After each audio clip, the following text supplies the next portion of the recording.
7-year-old Mara Wilson thought Mrs. Doubtfire was real. Not the character, the person. She thought there was an actual elderly Scottish woman playing the nanny, and separately, Robin Williams was playing the dad. For 2 weeks, she acted alongside both, never connecting that they were the same person.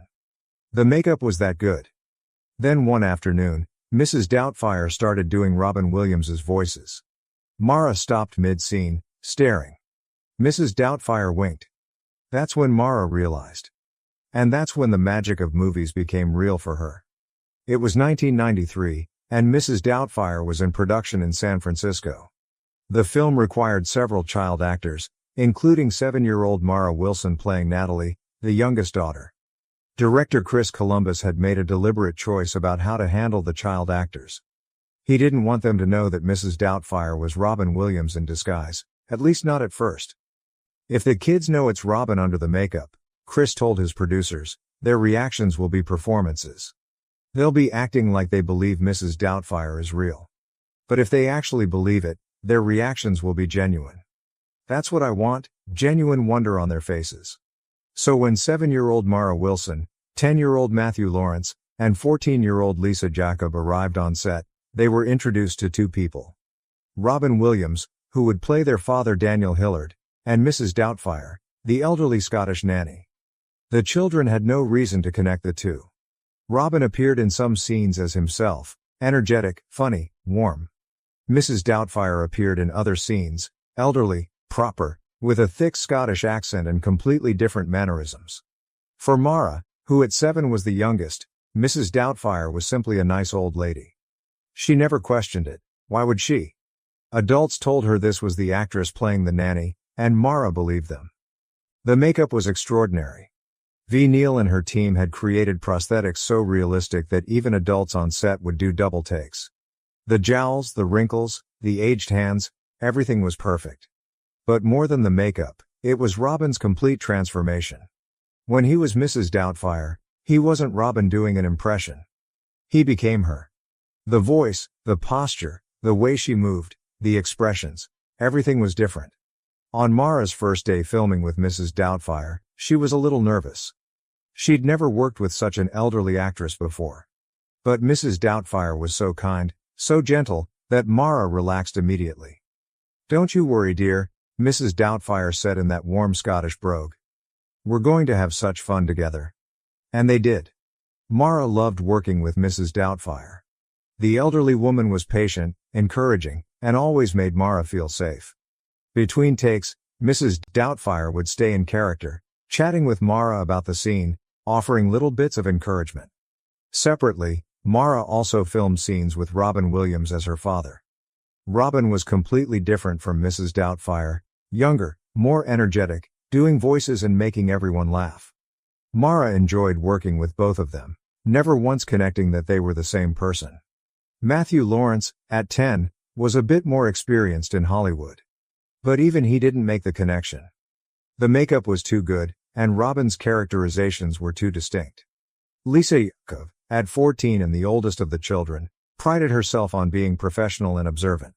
She watched everything on set, trying to learn about filmmaking.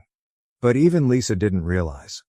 For the first 2 weeks of shooting, the 3 children genuinely believed they were working with 2 different people. The crew found this delightful. They'd watch the kids interact with Mrs. Doubtfire with complete sincerity, treating her like any other elderly actress on set. Nobody corrected them. Chris Columbus had asked everyone to maintain the illusion. Sally Field, who played the children's mother Miranda, thought it was wonderful. "They're so natural with her," Sally told Chris between takes. "Because they really believe. That's beautiful." There were close calls though. One day, Mara was sitting next to Mrs. Doubtfire between setups. She was looking at Mrs. Doubtfire's hands, elderly, with age spots, slightly gnarled. "Your hands are very old," Mara said with the blunt honesty of a 7-year-old. Mrs. Doubtfire smiled. Dear, that happens when you've lived as long as I have." Mara accepted this without question. Of course the old lady had old hands. What else would she expect? The person who most enjoyed the deception was Robin himself. He loved that the children believed so completely. It allowed him to connect with them as Mrs. Doubtfire in a way that felt genuine. When Mara looks at me, Robin told V. Neal during one makeup session, she's not looking at Robin Williams in a costume. She's looking at Mrs. Doubtfire. That's a gift? She's giving me the truth. But Chris Columbus knew he couldn't keep the secret forever. At some point, the children would need to know.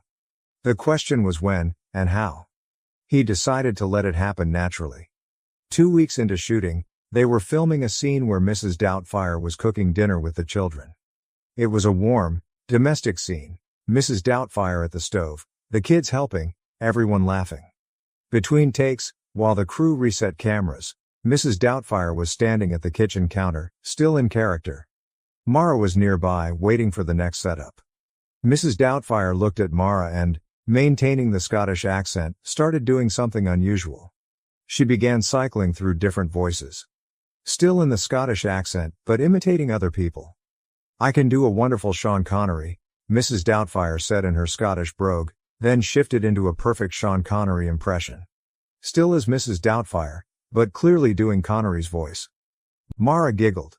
"That's good. And what about this one?" Mrs. Doubtfire did another impression, then another. Mara was laughing, but something was tickling the back of her mind. These impressions sounded familiar. She'd heard someone do these exact voices recently. Who was it? Then Mrs. Doubtfire did an impression she'd definitely heard before, Robin Williams doing a voice from one of his movies. Mara stopped laughing. She stared at Mrs. Doubtfire, her 7-year-old brain working hard. Wait. Those were Robin Williams impressions. Robin did those voices. But this was Mrs. Doubtfire doing them. How did Mrs. Doubtfire know Robin's impressions? Unless? Mara's eyes went wide. She looked at Mrs. Doubtfire, really looked for the first time, trying to see past the costume, the makeup, the accent. Mrs. Doubtfire was watching her, a gentle smile on the elderly face. And then, in perfect Robin Williams voice, not the Scottish accent, but Robin's actual voice, Mrs. Doubtfire said, "Hello, Mara." It was the most surreal moment of Mara's young life. Mrs. Doubtfire's mouth was moving, but Robin Williams's voice was coming out. "You're..." Mara couldn't complete the sentence. Her brain was trying to process what she was seeing and hearing.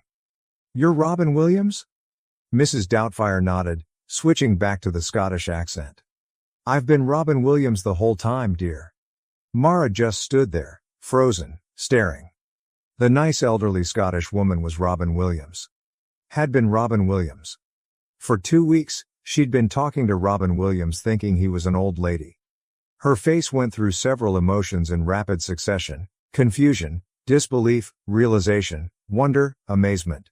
Chris Columbus, watching from the monitors, saw the whole thing. He immediately signaled to the cameraman to keep rolling.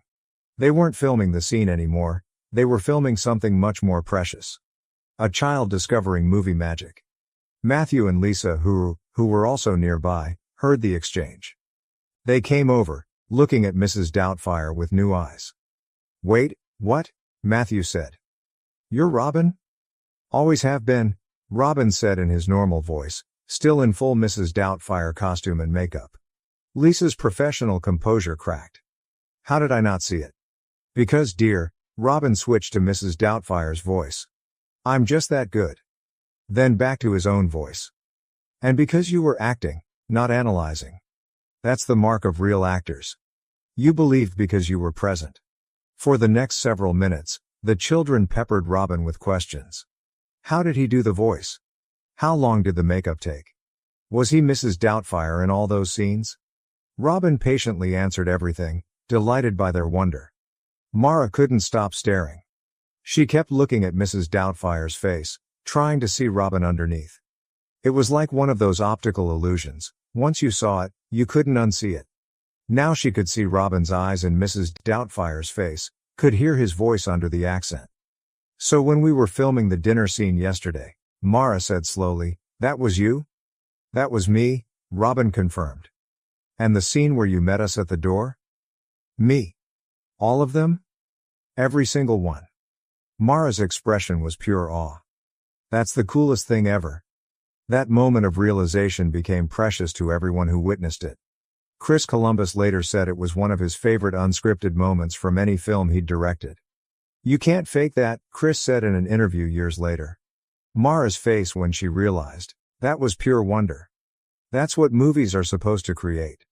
We chase that feeling in every film we make, and there it was, happening right in front of us. Sally Field, who watched the revelation unfold, was moved. Those kids had been giving such natural performances with Mrs. Doubtfire because they thought she was real. And in a way, she was real.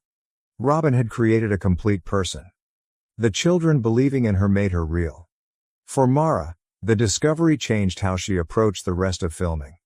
Now when she filmed with Mrs. Doubtfire, she knew it was Robin, but she could also see the character Robin had created. She understood, in a way her 7-year-old mind could grasp, what acting really was. "It's not lying," Mara told her mother that night. "It's making something so real that people believe it.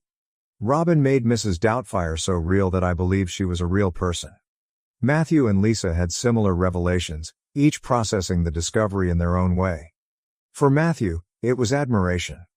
"I want to be that good someday," he told Robin. "I want to disappear into a character the way you do." For Lisa, it was educational. "You taught me something without meaning to," she told Robin. "You showed me what complete commitment to a character looks like." Robin was touched by all three children's reactions.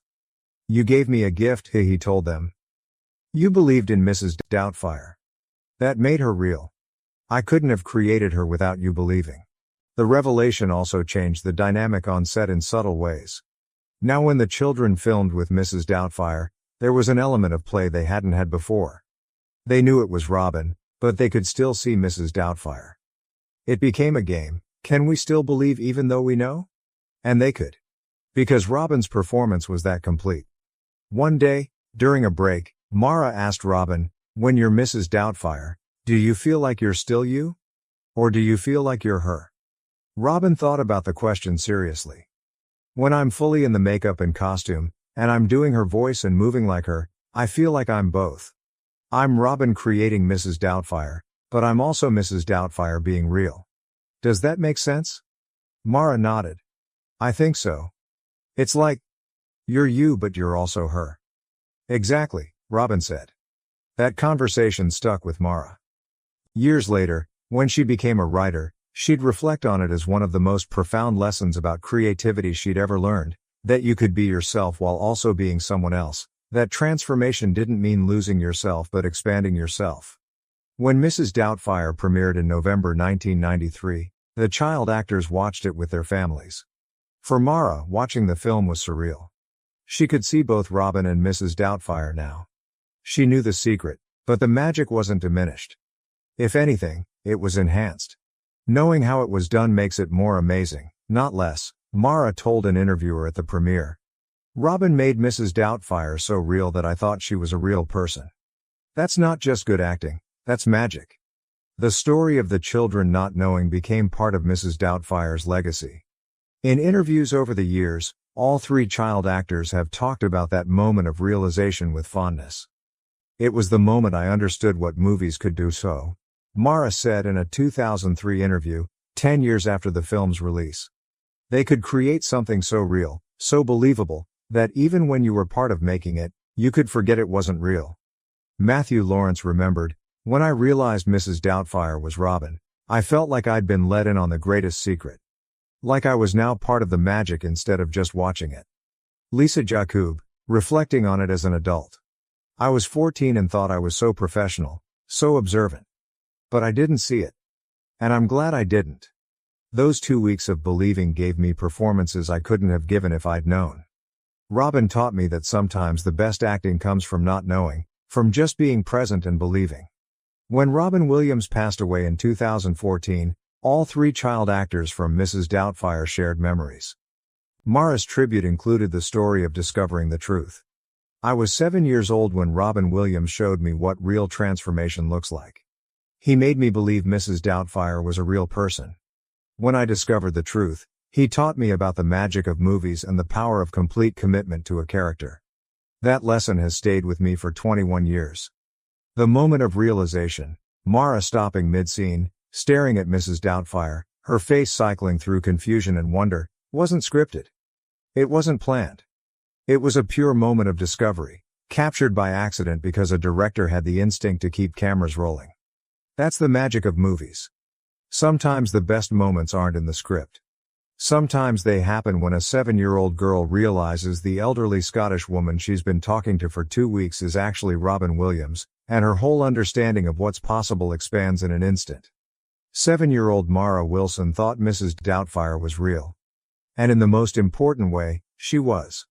Because Robin Williams had created her so completely, with such love and detail, that she came to life. That's not just acting, that's art. That's magic. That's what happens when someone commits so fully to a creation that even the people making the movie believe it's real. And that's the gift Robin Williams gave 3 young actors in 1993, the gift of witnessing true transformation, and the understanding that magic is real when you believe in it completely.